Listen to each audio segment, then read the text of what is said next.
At this time, I'll call to order the Land Clearance for Redevelopment Authority of the City of St. Louis for its regularly scheduled meeting held on July 22, 2025. May we have a roll call, please? Commissioner Evans, Present. Commissioner Koenig, Present. Commissioner Spencer is absent. Commissioner Jones is still trying to log in, but absent at this point. And Chair McBride. Present. You have a quorum with 3 present and 2 absent. Thank you. At this time, we'll take up approval of the minutes held on June 24, 2025. Is there a motion to approve? So moved. Second. Properly moved and seconded. May we have a roll call vote, please? Commissioner Evans, Aye. Commissioner Koenig, Aye. and Chair McBride. Aye. Motion passes without voting yes. Thank you. Zach, are we going to go straight through, or is there guests that it would be prudent to accommodate? I believe we're going straight through. I just want to point out, we have a couple resolutions will not be heard today. The one for security services 100944 will not be heard today. And we will not need to go into executive session also. All right. We'll take up resolution 25 LCRA 10939 relating to the issuance of taxable industrial revenue bonds for the project at 4140 Park Avenue. Yes, thank you, Commissioner. As you know, last month we designate 4140 Park LLC as a developer for this site. We are allowing for 10 years at 80% for a tax abatement for this $35 million project, 73 apartments, 14 artist studios. Last month's resolution basically designated the developer. This resolution authorized the issuance of taxable industrial revenue bonds to help back the construction sales tax incentive piece. We have Shayla Meehan and Brett Crittenden to answer any questions you have on the project. We got Paul Weatherford on our side. Do you have any additional questions about the analysis on our front? And then I think that's all we have to speak on today on this resolution. All right.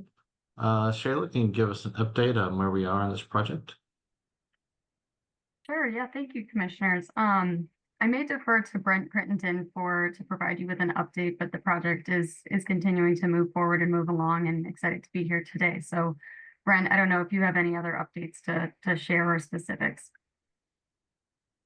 No, I really don't have any new updates to that. Just to remind you from last month, we're approved for a one-step approval through HUD for our financing. Our bridge financing is all approved. We're ready to submit for permitting. So we plan to have the full application pending this approval made to HUD in the first or second week of August. And then we anticipate closing on financing later this year and starting shortly thereafter.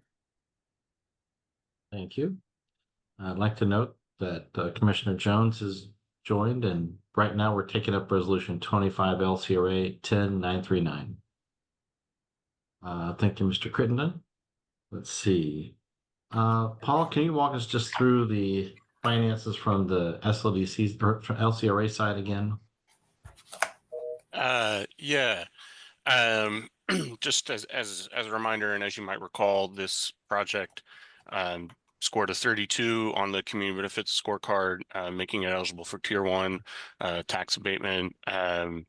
Received points for being located within EJI 3, as well as environmental remediation, historic preservation, renovating an existing vacant building, and the total capital investment of $32 million, utilizing historic tax credits and HUD financing that Brent mentioned. We can go to the next slide real quick. And yeah, again, it's might have gone. Yeah, I think this one will be great. Approximately $32 million project. there's a good net fiscal benefit to the city, as well as positive revenue impacts for the school district. The low end of sort of market average rate of returns for this type of project, we sort of estimated at 7%, the high end at 8.9. With incentives, this project falls at 7.6% rate of return. And we also estimated the value of the sales tax exemption on construction materials to be around $480,000. I don't know if you have any specific questions or anything that I can answer. Thank you, Paul. Commissioners, do you have any questions for Mr. Weatherford or the developers?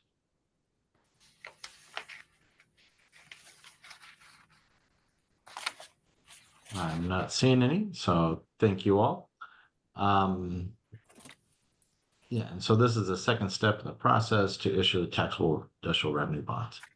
At this time, I take up a motion to approve Resolution 25 LCRA 10939. I so move. Second. Properly moved and seconded. May we have a roll call vote, please? Commissioner Evans, Abstain?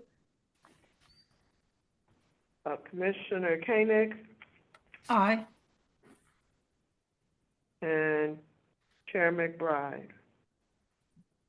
Aye, and we have Commissioner Jones as well. Yes, I got his already. He said, oh, I'm sorry, Commissioner Jones. Aye. Second. I'm sorry. So the motion passes with 3 voting yes and 1 abstention. Thank you. Thank you, Ms. Chris, and good luck to you guys. Thank you. At this time, we'll take up Resolution 25 LCRA 10940 relating to issuance of taxable industrial revenue bonds for the project at 2622 Hickory. Yes, thank you, Chair. This resolution is very similar to the last one. We designate Hickory Revitalization LLC, developer of these parcels last month. And this month, we are allowing, this resolution is allowing issuance of taxable revenue bonds for the same project. This is the second step in the process of construction sales tax incentive. There's a refresher, the project is 65 affordable units, 2, 3, and 4 bedroom units, up to $20 million. Will be eventually, we are hoping the tax abatement amount will be 10 at 90, followed by 5 at 50. That resolution, that board bill is being hopefully passed later this month to allow for the larger amount of abatement. Currently, it's tapped out at 5 at 50 under current ordinance. We got Eric McMahon here from the developer side, and Paul Weatherford to answer any questions about the project and the existing steps moving forward on the project currently. Happy to answer any questions. Thank you, Zach. Eric, can you give us any additional color to where we are in the project from when last you guys were before us? Sure, we're finalizing our financing and tax credits with MHCC and hope to close in September. So we're kind of in final due diligence, and we'll start closing calls here shortly. So excited to get started on this project. Thank you much. Paul, can you just give us a refresher of where this stood from the economic and fiscal portion of the LCRA analysis? Yeah. As you might recall, this scattered site project scored 75 on the community benefits scorecard, making it eligible for tier 3, which is up to 25 years. However, we proposed and was approved by this board last month for 10 years at 90% and 5 years at 50%. And as Zach mentioned, there's legislation working its way through the Board of Aldermen to align with that. This project received The bulk of its points for the affordability aspect, where 100% of the units were affordable at 60% AMI, additionally located within EJI 2, and received points for being in close proximity to a planned station for the North Side South Side Metrolink, and then the total capital investment of just under $19 million in making use of LIHTC. Also gave points to this project. If we can go to the next slide, talk about the finances real quick. Yeah. So for this market average rate of return for a project of this type is 7% on the low end, 9% on the high end. With the incentives, we projected about an 8.5% rate of return over 10 years. There's a strong positive fiscal benefit to the city as well as the school district and other taxing districts. And then the estimated value of the sales tax exemption on construction materials, we estimated it to be around $125,000. And if there are any questions, I'd be happy to answer those. Thank you, Paul. Any questions from the commissioners, from Mr. Weatherford or the developers? Hearing none, I'd entertain a motion to approve Resolution 25 LCRA 10940. So moved. Request for previous, well, we had an abstention on the previous roll. Abstention. Yes, Correct. so moved. Second. Probably moved in second. May we have a roll call vote, please? Commissioner Evans, Aye. Commissioner Koenig, Aye. Commissioner Jones, Aye. and Chair McBride. Aye. Motion passes with all voting yes. Thank you. And good luck to you, developer. Thank you very much. We will take, you bet. We'll take up Resolution 25 LCRA 10941 relating to parking control equipment. Rob, are you going to walk us through the exciting world of parking control equipment? I'm going to do my best. Try and contain yourself. So Resolution 25 LCRA 10941 seeks authorization to purchase new parking control equipment for the 400 North 6th Street Garage, also known as the East Garage. We've had many resolutions over the last couple of years related to bringing this structure back into full operation. As many of you know, it's had some deteriorating structural conditions, and we're well underway to making significant improvements and extending the life of that garage. The parking equipment, I believe, that's currently in operation was installed back in 2013, so it's over 12 years old now. St. Louis Parking, which manages the parking facility on our behalf, came to us and suggested that we take a look at upgrading the parking control equipment, the panels and all of the control mechanisms that allow people in and out of the garage. They went out and on our behalf got 5 really good proposals that were somewhat similar in at least in terms of the equipment needs, and the costs were within a relatively small range. But the firm that we are proposing that we move forward with is from Fisher Parking and Security Company, which is proposing TIBA parking equipment. This proposal was the lowest in total cost of acquisition and installation, including the engineering necessary. It also was the lowest cost from a monthly perspective. And we also did a little bit of online research and found out that it's one of the highest, if not the highest, rated parking systems that is in use today. So we are seeking we're seeking authorization to expend up to $170,000, which gives us just a little bit of cushion over the proposed price of $160,544 in case we encounter any contingencies during the installation and implementation of the new equipment system. And we are seeking your authorization to expend those funds. And we have Ethan Sargent from St. Louis Parking online, and we have Jay O'Brien from Fisher to answer any questions you may have. All right. Well, thank you, Rob.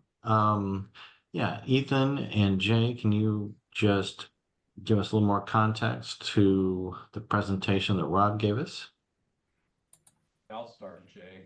So thank you all for having us on this call. We have, like I said, we had 5 bids, and we've worked with Fisher at different locations in downtown St. Louis and also in Clayton. We have, we're very happy with the bids we received. The equipment is over 12 years old. This new equipment is light years from the equipment with the upgrades in technology and the ability to do prepay and online sales and being able to have guests have their parking prearranged, which is really driving our industry. Those are all things that are happening with this, which would be possible with this upgrade to the equipment. And this would be for all of our lanes and would also be very beneficial to the operations and having these equipment upgrades with technology that would be able to have the equipment be staffed less as far as going into 24-hour locations. So we'd be able to have this roll without as much hands-on people. Thank you, Ethan. Jay, do you have anything to add?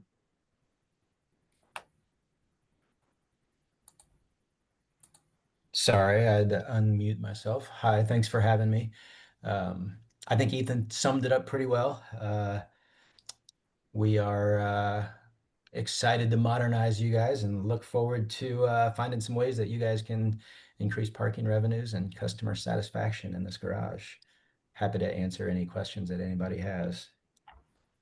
Thank you, gentlemen. Yeah, as far as this new, what I'll call software package or update, how is it going to maximize like between monthly parkers and of the moment parkers that are just down visiting on a one-off basis at the garage? So how are those items going to work together, if at all? So the system can tell the difference between the 2 types of parkers. So your monthly parker can use a virtual credential like a QR code if you want it on your phone, or they can use a standard Prox type card. These are mid-range readers, so they read about 24 inches into the lane to make it easier for people to use rather than like a 6-inch read range. It's got third-party integrations, which include 3 different online sales platforms. One of them also has the ability to allow your customers to use that mobile app to scan a ticket and pay for it from the mobile app. It also has ticketless functionality. So if a lane runs out of paper at an odd time, it can turn into a ticketless machine where you would enter and exit using just your 10-digit phone number.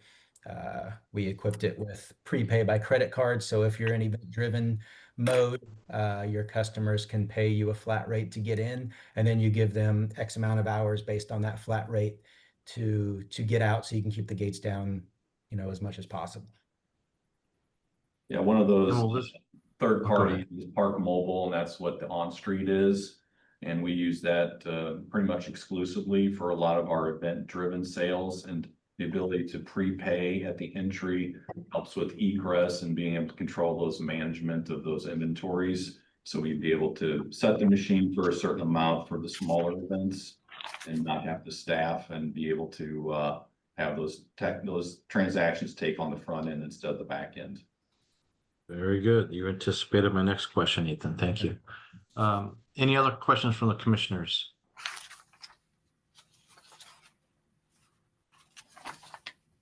All right, hearing none, I'm glad that we can get a upgrade that's at the top of the industry standard for a reasonable price.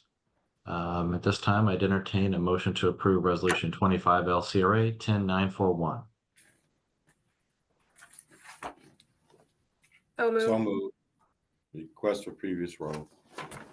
Properly moved and seconded with request for previous roll. Is there any objection to that request?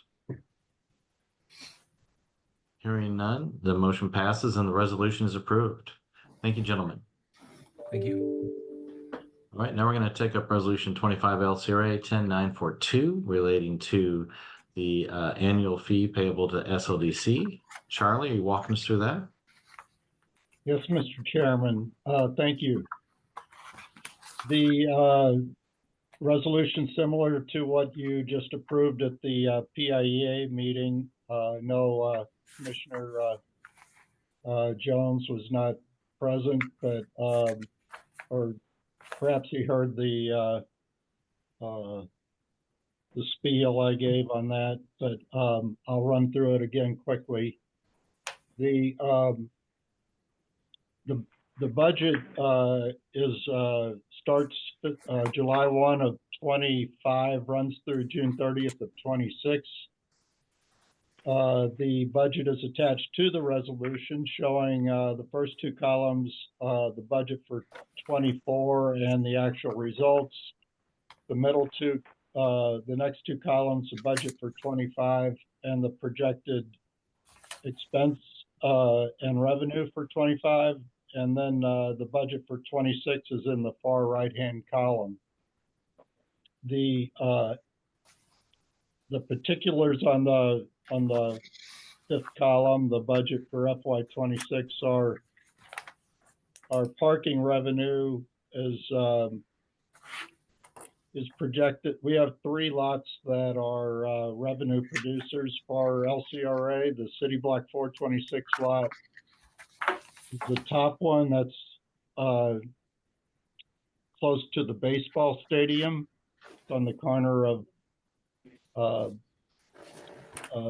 and Spruce, and I think between 9th and 10th and Spruce. The revenue for FY26, I'm showing at 250,000. We're only projecting 215 in FY25. We think the last couple months have shown encouragement as far as parking there, and we're hoping that the Cardinals are putting a good product on the field for next year, and that will help that lot. It's really event driven.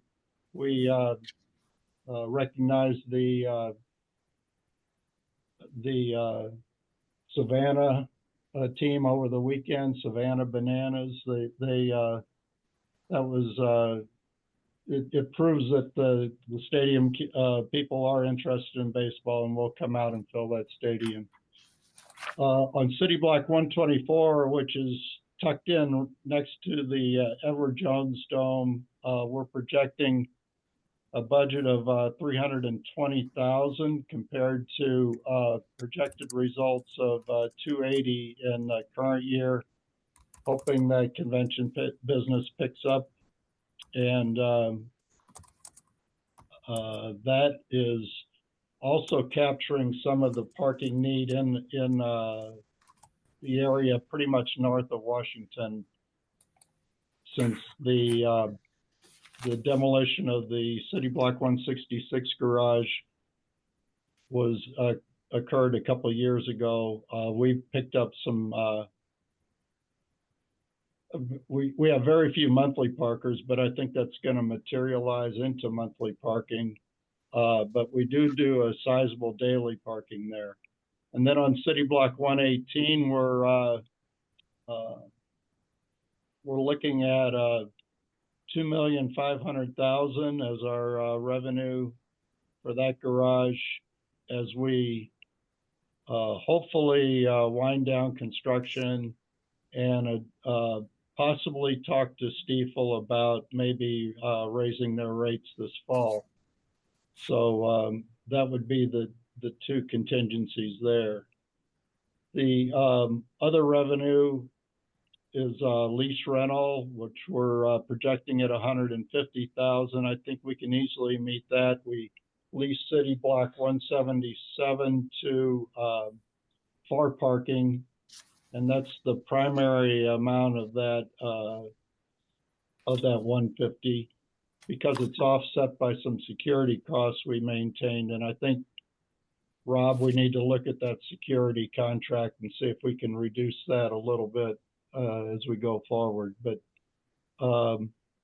we also will start collecting money for, on a lease basis, for the mooring rights at the Carondelet Coke site. And so I'm thinking that 150 is very conservative. That cash flow on the Carondelet Coke will start, I believe, in January of 26. And it'll be roughly $6,000 or $7,000 a month. So we should get in this fiscal year 40,000 out of that particular lease. The bond development fees, we're projecting at $1.5 million. That's the same projection as this year. That covers our development fees on bond issues and on the blighting projects that we do. But it mainly is the development fee that that Caesars pays us for the rights to use the casino, which we were involved in and when it was built in the early 2000s. So that kicked in when a competitor opened at the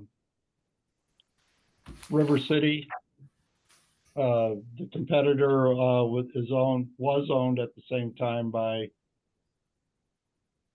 our developer, and we share in an annual payment of $1 million because of the competition there. We're expecting interest income of $250,000, just investment of cash primarily. The program revenue of intergovernmental and non-governmental is $9 million. It involves the MSD demolition program, the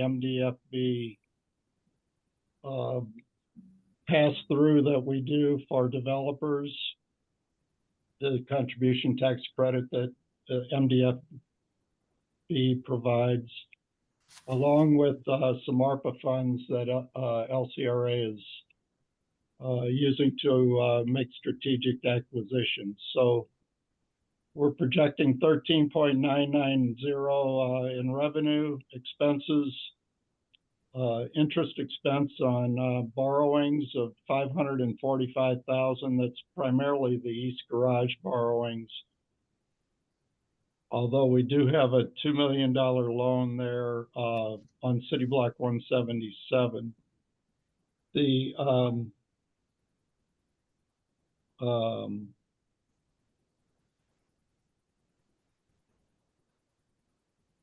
We also have an interest payment on the 600 Washington project that is part of that 545. We got a consultant set aside of $250,000. That has been a historical number about that LCRA enters into. It involves a lot of real estate type consulting and maybe some construction type consulting. The depreciation is non-cash, but it's amortization of the improvements that we have put into the garage. It's $400,000 a year. We have a contingency of $200,000. We have appraisal costs of $20,000, and that program expense of 9 million offsets the revenue. They're just in and outs. They pass through without any really bottom line effect on the financial report. If you subtract the expenses from the revenue, it's 2,525,000. We're asking for a contribution to SLDC of 2,500,000 and an increase of the fund balance of 25,000. So that contribution to SLDC is the same as it was last year and 100,000 less than it was in FY24. And I'll open it up again. Thank you, Charlie. Hey, could you refresh my memory on the intergovernmental transfers that we had in 2024 or 2025 and projected for 2026? Pretty much the same categories. The intergovernmental, like the Missouri Development Finance Board, when they provide tax credit funding to, right now, we just send money out to the Sheldon Concert Foundation. They fund a lot of the not-for-profits, Forest Park Forever, the Symphony, things like that, quasi-public type organizations, and it's run through us. So it comes in, it goes out. We slice off a little sliver for our fee, but the fee revenue would go up under bond and development fees as part of that 1.5, but primarily the cost is offsets the revenue from that program. We also have a program with MSD to, and that's the non-governmental, but they're kind of quasi-governmental. A demolition program with them. And the third item was the ARPA acquisition program. That's, I think we approached this board in FY25 with a purchase next to the SLAP site. It was, we used that fund for this. And basically Rob is trying to, and it's fairly easy to do, spend this money by the end of FY26 so as to comply with ARPA rules on using it. But it's for strategic acquisitions, and projects will be brought to you individually as they come through.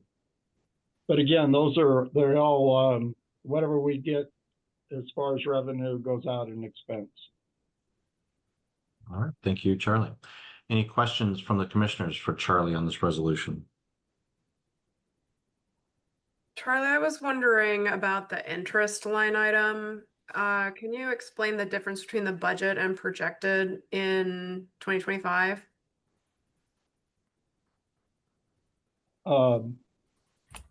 Sorry, interest and revenue. Under interest expense? Revenue. Oh, under interest revenue. The interest revenue,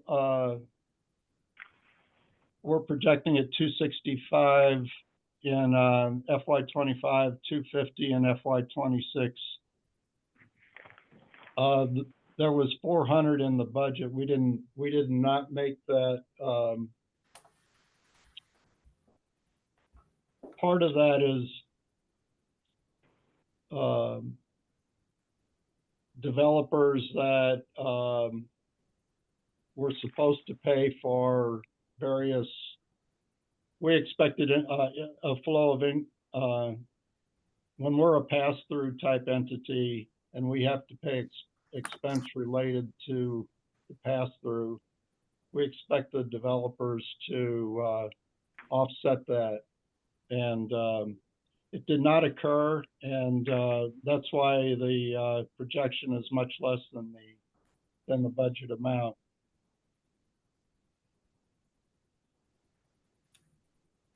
which is also why we have a contingency in here. We do set up receivables in these cases for collection down the road. A lot of times we will offset those receivables with allowances that, just in case we just don't ever, that doesn't ever materialize. So yeah, it's one of the risks you take in the development world. Thank you, Charlie. Commissioner Koenig? Yeah, and I sincerely apologize if I missed you covering this. I don't know if I got distracted or what. What's the extraordinary revenue, the million that we are projecting this year? It's got a little bit of a story to it, Commissioner. When we, LRA owned the Carondelet Coke site because it came to us in tax sale. The Carondelet Coke site spanned over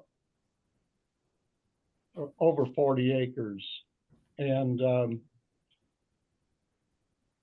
it needed to be cleaned up. So LCRA actually went to the state of Missouri and got brownfield tax credits. The deal with LCRA is if the property, if it didn't recoup all its cost, and the tax credit project was a $12 million cleanup. If LCRA did not receive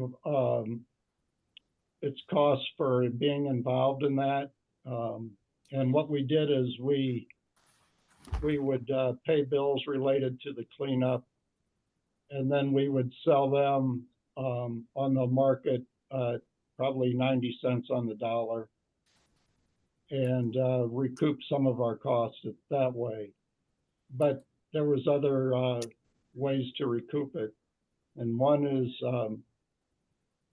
the sale of the property when it occurred. So LRA, when it sold that,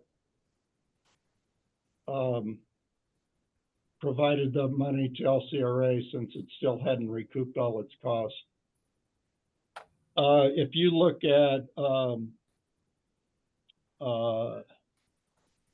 there was an item on expense in in 24 of 1,384,000. It's called asset impairment write-off. This should have been done back then, and I overlooked that. That should have offset that big impairment we had in FY24. So it's a year late, but it showed up, and we still have that leasehold that I talked about earlier, that'll generate 80 to 100,000 a year, coming to LCRA until it's made whole. Okay. Thank you. Yeah. That was a story. I appreciate it. All right, any other questions for Charlie on this resolution? Hearing none, I'd entertain a motion to approve resolution 25 LCRA 10942. So moved. Second. Properly moved and seconded. May we have a roll call vote, please? Commissioner Evans, Aye. Commissioner Koenig, Aye. Commissioner Jones, Aye. and Chair McBride. Aye. Motion passed with all voting yes. Thank you. Thank you, Charlie, for your work on this. All right, now we're going to take up resolution 25 LCRA 10943 relating to agreements as to demolition of storm damaged structures. Olivia, are you walking us through this? Yes, this resolution is to authorize entering into a series of agreements relating to demolition of structures severely damaged in the May 16th tornado, using funds from the MSD Urban Greening Program. This will involve working in partnership and entering into agreements with LRA, the City of St. Louis Building Division, and then with the selected demolition contractors in order to facilitate this demolition work. And I'm going to turn this over to Laura Ginn, who is leading this work to provide some more background and context. Sure, thanks. Charlie mentioned this funding a little bit in the breakdown there, but this is a program that LCRA has been in partnership with MSD since 2017, dubbed the Urban Greening Program, but it was originally started as $13.5 million for the removal of impervious surface through a EPA mandated consent decree. Can I pause? Can we pause right there? Can we get you a little closer to the microphone? Not bad. Is this better? Yes. Okay. All right. I'll start over. You don't need to start over. You recap. just continue. Oh, well, maybe a restating, because I think this is an old program. Not everyone is aware of it, but LCRA has been running this since 2017. So it originally started out of MSD. It was an EPA mandated consent decree that they spend $13.5 million removing impervious surface within the combined sewer watershed of the city. With the planning department and LRA, we turned that into a partnership where that impervious surface removal was used for the demolition of vacant and abandoned buildings, kind of a 3D approach to removing concrete that met both of our needs. So that program has been up and running, like I said, since 2017. There's about $1.2 million left out of the $13.5 million program. And what we're looking to do with this resolution is just authorize some of those funds to be spent on the demolition of LRA buildings and also privately owned and collapsed buildings in the tornado zone. I'll step aside for a second and do a quick update on tornado response demolitions. The long-term plan for demolition is being developed in cooperation with FEMA and the U.S. Army Corps of Engineers, and it's going to take some time to get all the funding lined up and the contracting and FEMA eligible approach put into place. And so while we work on that long-term debris removal and demolition plan and funding sources, we are targeting properties that are in need of emergency demolition, immediate demolition at this time because they're collapsing or have collapsed onto an adjacent and occupied home or business. And so we have selected those priority demolitions ahead of the rest and want to use some of these funds to that end. MSD is fine with that. It still meets the parameters of the program. The resolution is just formulating on paper that those funds can be spent on LRA and on privately owned in partnership with the building division. And we probably won't even spend the full $1.2 million, probably just to get about a dozen down while we continue to work on the long-term plan and funding source. Thank you. Any questions? And can you give us an update on how these contractors are identified for the demolition from these funds? Yeah. So we use the same program and in partnership with the building division. So they have a system called STL City Permits. It's an online bid process. Any demolition in the city of St. Louis has to be completed by a city certified demolition contractor that goes through a certification process led by the building division. Once they become a certified contractor, they're able to bid when properties are posted on this online public bid platform. Once those bids are received, there'll be a small committee made up of, LRA, if it's an LRA property, and building division demolition project managers that select from the bids received. Okay.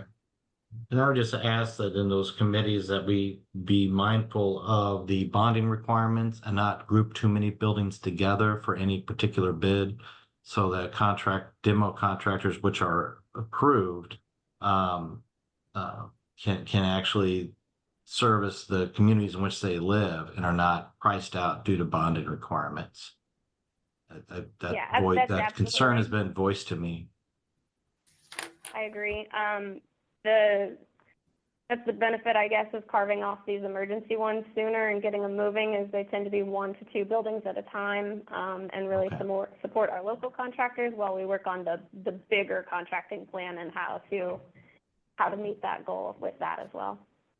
Well, I'm glad we're doing smaller chunks for these particular funds, but if we could be mindful in the planning for the FEMA and Army Corps planning as well, so that the contractors can participate that actually reside in these neighborhoods that were harmed by the tornado. Agreed, thank you. Thank you. Any questions? I see Commissioner Evans' hand. Hi there. Could you speak a little bit to how these specific buildings were identified? I'm more interested in the privately owned lots as opposed to the already LRA owned lots. Yeah. So again, these are properties that are at imminent risk of collapsing onto an adjacent occupied home or business. So they have come to the recovery office through a combination of requests to the Neighborhood Stabilization Team and the Citizen Service Bureau, or to their alders or other community groups. They all kind of get put into a hopper. And then the emergency response team is constantly going through that list, visiting properties and determining those that do present an imminent threat to an adjacent property, and they get confirmed for emergency demolition. And is there any transfer of ownership associated with this funding? Oh, right. Yeah, let me add. So for the privately owned structures, and that is being led, again, by the building division. So this is just authorizing the use of these funds for the building division to use their existing authority. But the intent is to gain permission from those property owners through a right of entry that's been developed in partnership with FEMA and is used in disaster response. So it is with the express permission of the property owner, and they are not billed for these services. So they do retain ownership with no lien or other encumbrances. Great. Are they all residential, or do you have a percentage of residential versus commercial? At this time, we do not have any non-residential on the potential list to be considered. They're not, businesses are typically excluded. We would consider, but we haven't had any come through yet. I would say at least 90% of impacted structures are residential, so there's a low pool of commercial properties.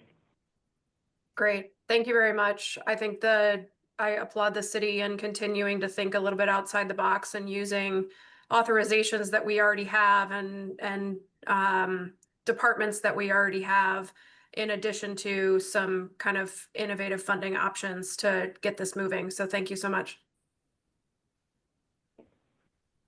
Are there any other questions on this resolution? Mr. Chair, this is Otis, and I just wanted to chime in on what Laura was saying. I know your point using local contractors. It is also an emphasis for the city as well. I think we find ourselves somewhat in a predicament of being able to respond quickly on some of the emergencies that we had. But it is indeed a priority to ensure that local contractors are involved. Thank you, Otis. I appreciate that.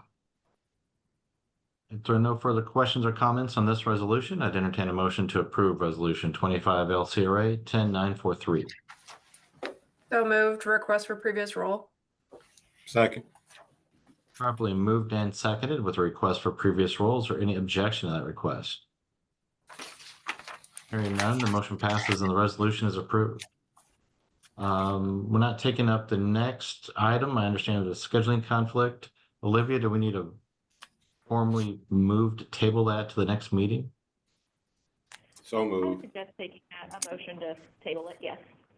Okay, that suggestion has been taken up by Commissioner Jones, who is so moved. Is there a second? Second. Properly moved and seconded. Is there a request for previous roll? I don't know that we could do that on a motion to All table. right, then we will take a roll call vote. Commissioner Evans, Aye. Commissioner Koenig, Aye. Commissioner Jones, Aye. and Chair McBride. Aye. Motion passes with all voting yes. Thank you. Do I have anything in open agenda? No, sir. All right. Well, I'll take it upon the chair's prerogative to note the passing of Ozzy Osbourne, and to a certain segment of St. Louis, he is a hero for wearing a Blues jersey on Beale Street. So we want to recognize that. Our next meeting is scheduled for August 26, 2025. If there are no further matters before this board, I'd entertain a motion to adjourn. So moved. Second. We've completed the agenda. We've been doubly moved and doubly seconded. We are adjourned. Thank you all for your time.